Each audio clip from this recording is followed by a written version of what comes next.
Hi, I'm Scott Fee. Welcome to CHEK Spotlight, a special feature of the Rising Economy 2024 conference, which CHEK is pleased to sponsor from March 6th to 8th in Victoria. Dubbed the Business Conference for Business Insiders, Rising Economy is about shaping our businesses and organizations to succeed in the new economy. Find out more at risingeconomy.com. Today, CHEK Spotlight features Mary Rowe, CEO of the Canadian Urban Institute, a national platform for Canadian city building where people can learn and collaborate in conversation with Ben Wag of South Island Prosperity Partnership. In this conversation, they'll unpack the key elements of vibrant communities and regions and how cities are transforming across the world to meet the new challenges and opportunities. Find out how collaborative businesses, innovations in transportation and diversity are vital for the survival of cities. Over to you, Ben. Welcome to the CHEK Spotlight for Rising Economy 2024, the business conference for business insiders. Today, we're sitting down with Mary Rowe, CEO of the Canadian Urban Institute, to talk about everything cities. Mary Rowe is a leading urban advocate and civil society trailblazer who has worked with cities across Canada and the United States, including in New Orleans, where he worked in urban revitalization in the aftermath of Hurricane Katrina. Under Mary's leadership, the Canadian Urban Institute has expanded its work to include an international network from government, industry, community, and city building professions to advance research and collaborate on solutions to some of our greatest urban challenges. Mary has presented at every Rising Economy conference since 2020, and there's a reason we keep asking her back. She knows and loves cities, and her insights drive innovation and inspire us to ask important questions. Thank you for joining us today, Mary. We're seeing cities face new challenges, new opportunities, and I'm looking forward to delving into how cities can realize their potential. Delighted to be back with you. I'm having all sorts of nostalgia, remembering the previous Rising Economy events that I went to, and feeling a bit pouty, actually, that I'm not in Victoria this week or next week because I'm in frigid Ottawa, thanks very much, where it's been minus 18, I think, today. But I heard it's going to get warm tomorrow, so hope is eternal. Yeah, cool. So to start off, I was wondering, what is the Canadian Urban Institute and what are its goals? Well, you know, it's a national, it's Canada's Urban Institute. It's a place for the best practice and thinking in urban policy to be incubated and developed. And it's a place where we try to connect policymakers and then practitioners. So, and local politicians, local officials, provincial and federal officials. We focus mostly on the staff capacity and building the capacity of what we call the permanent bureaucracy, the people that are in these seats for a long time, who are making their careers around making better places and better cities. So that's who we are. We've been around for 33 years. And I always kind of joke we're a 33-year-old startup, only because cities are constantly changing and the circumstances and challenges facing cities are changing. And Canada's pretty small with not as many cities as it needs. So, and certainly not as many big cities as it needs. So that's what we do. We're the connective tissue across practitioners. And we really feel strongly that this is a unit of organization at the most local level, communities and neighborhoods that are critical to the quality of life that most Canadians live.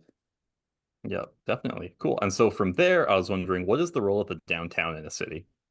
Yeah, it's funny you should say that because it's pretty much our preoccupation at the moment. You know, if you think of urban environments, they have hearts, which are their downtowns, and then they have the connective tissue, the spines, which are all the main streets. And we have, if you think of cities and regions, I've shown this slide before at previous Rising Economies of a big vine, an elaborate vine that's growing on the side of a building, and how interconnected all the pieces are with each other. And that's true of cities as well, that not only do you want not only do neighborhoods interconnect, but so do you need transportation systems that connect. And our money moves through these networks, and all the things that make urban life work, all the district energy systems, they're all illustrations of this web of interconnection. And that's a repeated pattern of relatedness that exists at every scale, whether it's on a city block or in a suburban community or in a neighborhood or in a district or in a region of a city or a region. So I think it's a unit of organization, which is why we're so interested in how do you invest from the ground up and how do you invest from the core out. Mayor Daley, the first Mayor Daley in Chicago, apparently was criticized often for why he put so much money downtown, and he said because an apple rots from the core. So similar kind of principle. We're really focusing on how things build, and they build from the center out. Okay, interesting. Do you So have any sort of it favorite?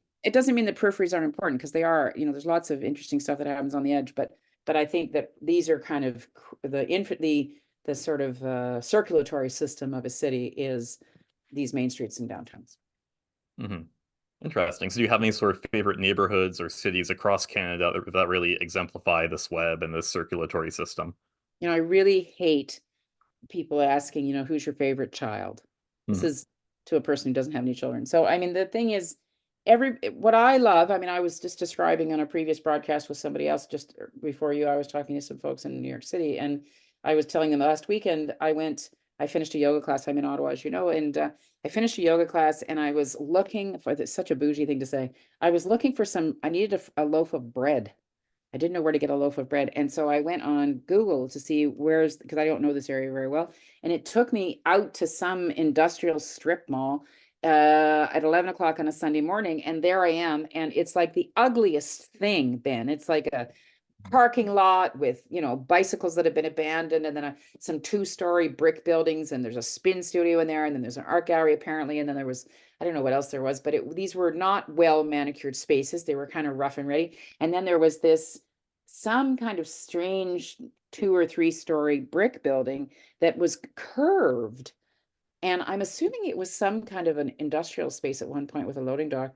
And sure enough, there was a billiard academy, and there was a skateboard park. And then there was this place that was ostensibly a bakery. And, you had to kind of go and shoulder check a steel door to get in, and you get in, and then suddenly you go in, it's like going through the looking glass. It's this fabulous 2-story high thing with exposed brick, and you can see all the mechanicals, and there's a bakery back there with dozens and dozens of products, and a gazillion people having brunch, waiting in line for their pastry, whatever it was.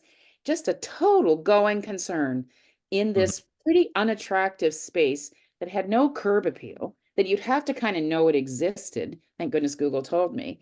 And that's the kind of thing that cities have all the time. They have these unexpected, weird spaces and places, and you stumble into them and think, look at that, this is fantastic. And here it is in the middle of nowhere. So I think there are different kinds of cities. There are cities that are beautiful, and even within a city, you can have areas that are highly formalized and beautiful curb appeal and lots of investment to make them really attractive.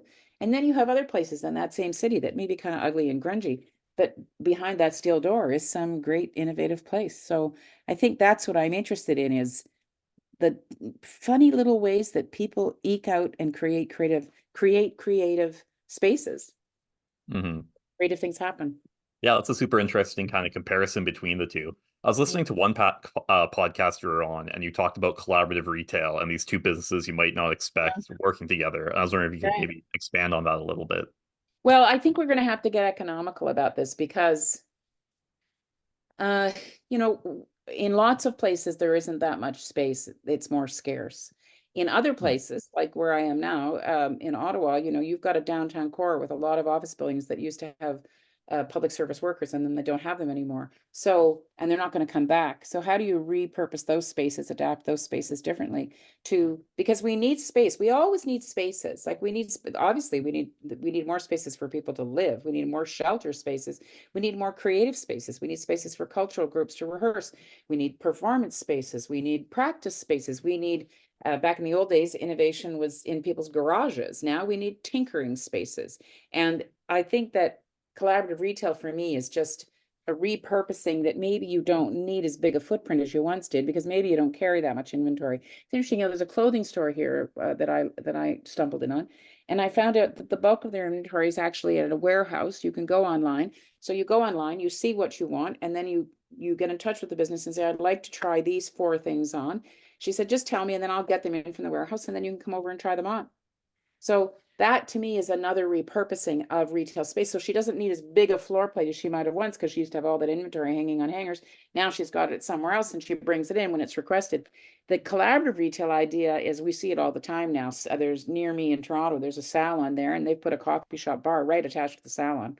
There's no divider between it. So you can, on your way to coffee, on your way to getting your hair done, you can get a coffee, or you can just go in there and have a coffee or a glass of wine after, or not even be a hair salon customer. So the more we can look at that kind of, sometimes they're you know, sometimes the use might be kind of wacky and you'd think, well, what are they doing in with them? I know there's a coffee shop on in Toronto on Yonge Street, north of Lawrence, which is near my vet, and it's a real estate brokerage. And they put a coffee shop. They put initially like a little coffee, you know, perch, like a counter that served coffee. Well, now it's a full-fledged, beautiful coffee shop. So that now, how smart is that? So that broker has his brokers in their little offices trying to do real estate deals. And he's got a bunch of people out there who are having coffee who may, in fact, at one point want to buy something. So this kind of synergistic relationship, I have wanted banks to do this forever, and I've wanted commercial spaces to do this forever. Do something with your lobbies, these lobbies. And I notice there's a few that are starting to do it. So put a good coffee shop in there, or put some other kind of, put a gaming facility. And, you know, there's the underground retail network in Toronto was called The Path, and it was devastated during COVID, and now it's still continuing to reinvent itself because people aren't coming into the office as much. Well, they're putting, you know, golf simulators in there. You know, they're putting IV clinics in there. So there's all sorts of ways to repurpose space. We just have to look at what the impediments are, zoning, whatever the other, maybe it's, you know, capital improvements, whatever it is. We just got to try to find ways to remove those obstacles and see what people come up with. Yeah, that's interesting. There's some places here that have collaborative retail like that, where there's one where it's like a bar and you can get your hair cut as well. So there's a lot Yeah, of combinations. yeah, And yeah. so so one thing as well I was wondering is, what are some of the emerging trends in cities across Canada, and how can communities and businesses and cities kind of capitalize on them? Like, is there anything coming up on the horizon that's super interesting? You know, I'm always hesitant to make big predictions because you just never know. I mean, nobody's the boss of a city and you can't predict that much. So it's not sort of a fool's errand to sort of say, oh, it's going to be this or it's going to be that. I do think that we're going through this period where you've got a lot of excess capacity. It may be in commercial real estate, it may be in other kinds of, as I say, those underground parking areas. Like you've got the +15s at Edmonton and Calgary. They're called something else in Edmonton, but these areas that had one use will have another use. So I think um, what I think we need to do is look at where the slack is in a system and understand how we could better use it. It's same with, why did we have a situation where office buildings were only being used from 9 to 5? Kind of crazy. And then they sit empty, you know, and you've got people sleeping out rough at night, and you've got heated office buildings that are empty. I mean, I know that's something that seems to be too simple, and obviously it is, but there's something wrong with the system that doesn't find a way to be more economical with its resources so that you get enough for everybody. So I think this idea of how do we use space in more imaginative ways, that's the first thing. Second thing is, I think we're going to see repurposing of public services into different kinds of situations. We've done this over time in smaller communities. It exists. Post office, liquor stores, they're often co-located with variety stores in smaller communities because they can't do standalone facilities. But I think we should do that more and more. We need to find more and more economical ways to use spaces, and regardless of the size of your community. So, and we're seeing that with faith spaces. They're getting repurposed for other uses as well, because you don't have a congregation in there or a worshiping community in there on a Saturday or Sunday as you might have in the past. So now, and you know, they were always using their ancillary facilities for different kinds of things. You know, you would go there to vote or various civic things, but now they're repurposing their sanctuaries. They're doing all sorts of things. So I think this is the trend, is to spaces and places in urban environments need to be really flexible, adaptable in all sorts of other uses. And you've seen that over years, you know, TMU University has a shared lecture hall with Cineplex, so it's movies at night and lectures during the day. It's a pretty obvious example. Co-locating daycare, childcares with seniors' homes. This kind of idea, you know, the resilience folks have this term, which I richly admire. It's called multi-solving. That's ICLEI that's behind that. They're often in Victoria. And multi-solving is to say, you never make a single investment in anything. That's never going to be good enough. You never invest in something that only delivers one benefit. I said that wrongly. It's not the single investment. You don't create an investment that only delivers one benefit. You create an investment that delivers a livability benefit and a resilience benefit and an economic benefit, and it needs to have that level of analysis to make sure that you're squeezing everything out of that dollar that you're investing. So I think we'll see more and more of that multi-purposing and that requires a higher higher tolerance and a more explicit commitment to working with other people, collaborating and sharing spaces and sharing views and sharing your perspectives so that your use doesn't eclipse somebody else's use. Cool. So how do you think people can sort of promote that mindset amongst spaces they already have? Like, let's say they want it to be for multi-use. What do you think the Well, you barriers want are? to What do make you think? well, you need to make sure that your municipal zoning code isn't going to prohibit you from doing it. So I don't know what the rules are in BC, but everybody needs to be looking at that. Well, how do we make it easier to have a subtenant or a co-tenant? So do we need to change the leasing arrangement? Is it a provincial are there provincial impediments? Does it have something to do with the way business tax is assessed? All that kind of stuff. There's a bunch of bureaucratic reasons, I suspect. There's probably public safety reasons, how much floor space and exits and all that stuff. So there's going to be logistics around this, but none of it is insurmountable. It's you just remember how quickly we made patios happen during the pandemic. We found ways to do it. So it's the same thing. We're going to find ways to co-locate the same way that you're finding a combination of digital and bricks and mortar together. So you've got My Main Street, a program that we run, and then you've got Digital Main Street, which is help that business owner have a digital practice, just like I was describing with that woman in her clothing thing, where it's a combination of she has a bricks and mortar store and then she has a digital store and then they interact. So I think we've got to just look at what if we were to put this call out and say, start to think about how we co-locate, use space more efficiently, create more synergies. And Right. then quickly the business owners will start to tell you, well, that won't work because of this, or that affects my credit rating, or that affects my the tax assessment, or whatever that is. And then we have to figure out how we correct those impediments. Right. That makes sense. I was wondering if we could circle back to My Main Street for a second and talk a little bit about that for people who might not know. Listen, I wish we could put My Main Street across the country from your lips to and mine to God's ears. This is a program that's focused on providing supports to businesses and supports to organizations that are bringing foot traffic back into main streets, because main streets deliver all sorts of economic benefits, but they also deliver social benefits, community safety benefits, resilience benefits. We all know that our neighborhood economy and our neighborhood main street, whatever it looks like, because they're all different, is critical to our sense of attachment and belonging and to the livability of our communities. So we need to be investing in them. And so we have a pilot program only in Southern Ontario because the Regional Development Agency for Southern Ontario, FedDev, has supported this. We would love it if Pacifican would take it up as well, because it's back to when you asked me, why are we focusing on downtowns and main streets? It's a unit to start from. And there is an ecosystem of economic development. Your rising economy people know this better than anybody. There's an ecosystem of economic development that causes economic growth and encourages job creation. But it's not, one isn't divorced from the other. So the high tech sector doesn't operate in isolation, nor does the mom and pop retail sector that brings in tons of newcomers. For instance, if you're a newcomer to Canada and you're an entrepreneur, where are you going to start? Probably on the main street. So, and then you may eventually turn into a manufacturing business, or you may leave the main street. But there's a pathway here within the ecosystem. And so My Main Street is about that, is about strengthening our sense of attachment and identity to the local economy upon which we depend. And you just start to get much more intentional about how you spend your money. Great. That sounds good. So what are some of the biggest misconceptions you find that people have about urban development and city building? It sounds like people thinking that economies exist in isolation might be one, for example, but Misconceptions.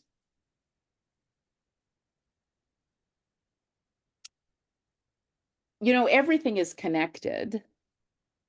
I guess so that's true, but I think the misconception would be that you're helpless. Because I don't actually think you are helpless. I think that we have lots of agency and wiggle room. Municipal governments can find ways to do innovative things. They will say, oh, the province won't let us do this, or we don't have enough money to do that. But it's often taking rules off the books that end up catalyzing some phenomenal new development that nobody expected. I don't mean literally a development, a new occurrence that nobody expected. So that would be one thing. I would say a misconception that you're powerless. I don't think we're powerless. Yes, there are interest rate issues. Yes, there are issues around whether municipal governments have the authority and the money, the resources because of the Constitution that they need.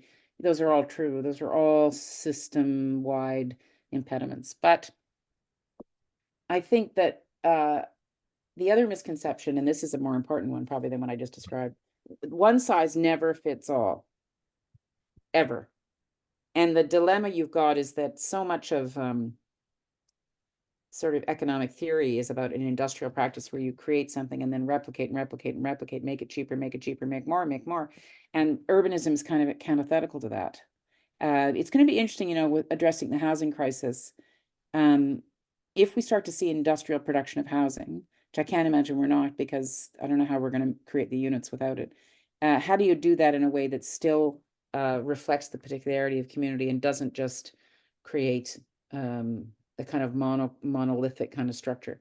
So all of this has to be a city, a really authentic city is one that is like nowhere else. And we've had a kind of suburban model that replicates and replicates. The golden arches look the same everywhere, that kind of thing. And I think that I'm hopeful that the kind of challenges we're going to have now around climate and around just being really resourceful when there's not a lot of excess money around. You have to get really extra resourceful. I'm hoping that that kind of prudent kind of approach is going to encourage us to create stuff that really looks really fine in situ, a particular place. Right. Yeah, no, I find that super inspiring, talking about how we have agency and we can make a difference. And so let's say there's someone who cares about their city and wants to help make it more vibrant, more resilient. What advice would you give them? Well, I always go back to the basics, which are leverage the assets that you've got. So look around you and see what the assets are. You might have a series of, maybe you've got some really great public spaces. Maybe you've got a fabulous group of small businesses. Maybe you've got a bunch of civic institutions like libraries and stuff. Maybe you've got wonderful old historic buildings that could be repurposed in new ways and could house that next weird bakery and bike shop that I saw. Look at your assets and leverage those. Then focus on the kinds of connections that you need to invest in, because you can't have everything. You won't have everything within proximity to you. You got to figure, well, who else do I need to be connecting with? So it could be in your neighborhood, could be in your district, could be in your region. And then to basically be willing to take the risks that you need to take to try some things and be curious, be willing to try some things and see if they work. And if they don't work, then stop and do something else. But just constant iteration. Try. This is what entrepreneurs do. Try. That didn't work. That didn't work. That didn't work. Keep trying. Yeah. Well, that And sounds great. we need public policy and spaces that allow us to keep trying, you know. There's a famous quote, Beckett, I think, you know, fail fast, fail better. That's what we have to do, is just fail fast, fail better. Keep trying, keep trying. Yeah. Yeah, I like that. Well, we're almost at time, it looks like, and I was wondering if there's anything you'd like to add before we sign off.